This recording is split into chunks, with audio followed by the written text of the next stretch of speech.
Baiklah, Assalamualaikum warahmatullahi wabarakatuh. Saya Misi Adyamawati dari Prodi Bahasa dan Sastra Indonesia dengan NPM 25020800011 dengan mata kuliah perkembangan peserta didik. Di sini saya akan menjelaskan materi tentang perkembangan konsep diri peserta didik. Definisi dan fondasi: memahami esensi mendasar dari apa yang dimaksud dengan konsep diri peserta didik. Definisi konsep diri: pandangan subjektif dan kompas berperilaku. Apa sih konsep subjektif itu? Konsep diri adalah seluruh gambaran, keyakinan, pandangan, dan evaluasi yang dimiliki seseorang terhadap dirinya sendiri. Ini adalah jawaban personal yang terus berkembang atas pertanyaannya mendasar, siapakah saya? Terus masuk ke kompas berperilaku. Konsep diri berfungsi sebagai skema kognitif atau kerangka acuan atau frame of reference dalam menyaring pengalaman sehari-hari. Cara seorang peserta didik menilai dirinya akan menentukan caranya bertindak dan berinteraksi. Terus di sini itu ada dimensi utama konsep diri. Nah, di sini ada 3 dimensi kunci menurut Charles dan Alcosella.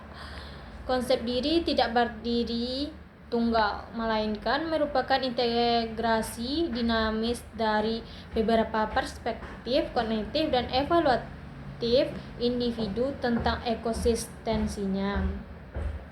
Ada 3. Yang pertama yaitu pengetahuan. Apa yang diketahui individu tentang keadaan dirinya atau fisik dan fisikis. Terus pengharapan, cita-cita dan standar diri masa depan atau ideal self yang dicita-citakan. Terus ada penilaian, yaitu evaluasi personal yang membentuk tingkat harga diri, self esteem. Nah, di sini terus masuk ke garis waktu perkembangan. Ada anak-anak usia dini, umurnya yaitu 3 sampai 6 tahun. Menggambarkan diri lewat ciri fisik dan kepemilikan material, cenderung sangat optimis dan absolut. Terus ada anak akhir yang berumur 7 sampai 11 tahun, mulai membandingkan diri secara sosial, muncul deskripsi emosi dan kemampuan akademis objektif.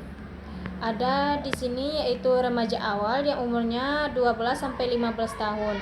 Sangat PK sosial, konsep diri labil karena perubahan fisik dan tekanan teman sebaya. Ya. Terus ada remaja akhir yang berumur dari 16 sampai 18 tahun, yaitu mencapai integrasi diri yang stabil, nilai personal mulai terstruktur dan mandiri. Nah, terus kita masuk lagi ke karakteristik perbedaan usia. Karakteristik itu ada konsep diri anak-anak. Yang pertama, konkret dan fisik, mendefinisikan diri dari penampilan fisik atau aktivitas luar yang bisa dilakukan langsung. Yang kedua, evaluasi sederhana, menilai diri sendiri dengan kata binar sederhana atau baik atau buruk, pintar atau bodoh. Terus yang ketiga yaitu ketergantungan kuat, sangat mengandalkan pengakuan lisan konstan dari guru dan orang tua. Terus ada konsep diri remaja, yaitu yang pertama abstrak dan psikologis, menggunakan sifat kepribadian mendalam atau sensitif, introvert, idealis. Yang kedua, diferensiasi konteks, menyadari variasi perilaku di situasi berbeda, contohnya di sekolah versus di rumah. Yang ketiga yaitu diri nyata versus ideal, menyadari adanya jurang pemisah antara keadaan diri nyata dan harapan ideal.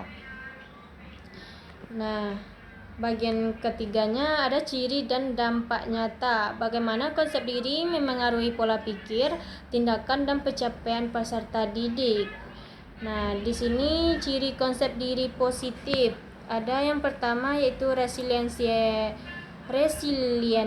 tinggi, mampu melihat kegagalan sebagai tantangan baru dan bagian dari proses belajar, bukan akhir dari segalanya. Terus ada penerimaan diri, mengerti kelebihan diri dan menerima kekurangan dengan lapang dada, tanpa rasa rendah diri atau benci. Nah, yang ketiga yaitu terbuka kritik, menghargai masukan orang lain tanpa bersikap defensif, menjadikan bahan evaluasi untuk tumbuh. Nah, di sini kita masuk ke ciri konsep diri negatifnya lagi. Nah, yang pertama yaitu ada sensitif berlebih namanya. Yang di sini sangat peka terhadap kritik, mudah merasa terpojok, diserang secara pribadi, atau merasa tidak dihargai. Sikap defensif, sering menghindari resiko, pesimistis sebelum mencoba, dan cenderung menyalahkan faktor luar atas kegagalan. Selanjutnya, menarik diri. Menarik diri ini contohnya cenderung mengisolasi diri dari tantangan sosial, merasa tidak layak atau kurang berharga dibanding yang lain. Nah, kita masuk ke dampak kualitas konsep diri, yaitu dampak terhadap prestasi akademik. Konsep diri bukan sekadar penilaian pasif. Riset psikologi menunjukkan bahwa kualitas konsep diri memiliki korelasi kuat terhadap keberhasilan akademis maupun kesehatan mental anak.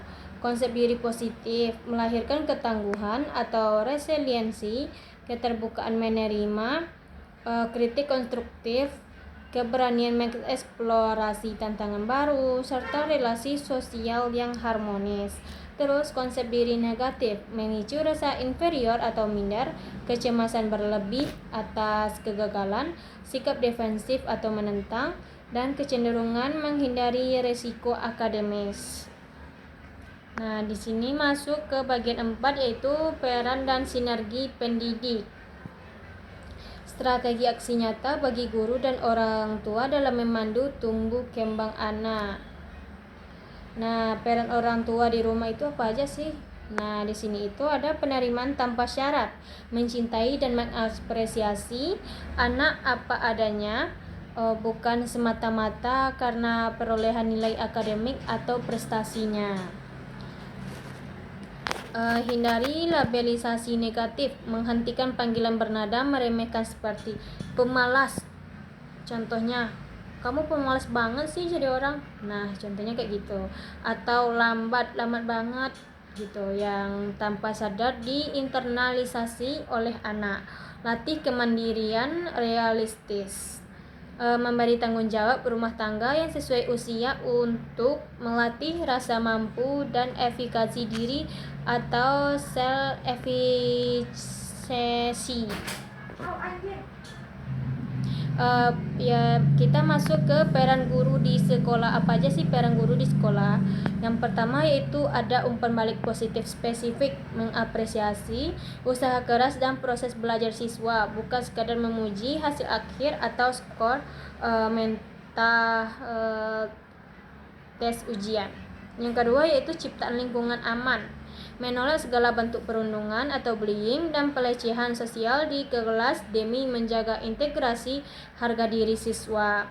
Yang ketiga yaitu peluang sukses yang merata, menyediakan aneka ragam kegiatan akademis, olahraga, seni agar setiap peserta didik mampu menemukan kekuatan uniknya. Baiklah, saya akan menyimpulkan dari materi yang saya sebutkan tadi, yaitu konsep diri bukanlah karakteristik kaku yang dibawa sejak lahir, melainkan bentukan dinamis dari lingkungan sosialnya melalui sinergi erat antara kasih sayang tanpa syarat orang tua di rumah serta iklim pembelajaran suportif guru di kelas. Peserta didik akan tumbuh menjadi individu tangguh yang berani melangkah, percaya di atas potensinya, dan siap menghadapi tantangan zaman. Hanya sekian materi yang dapat saya jelaskan. Baik, terima kasih. Assalamualaikum warahmatullahi wabarakatuh.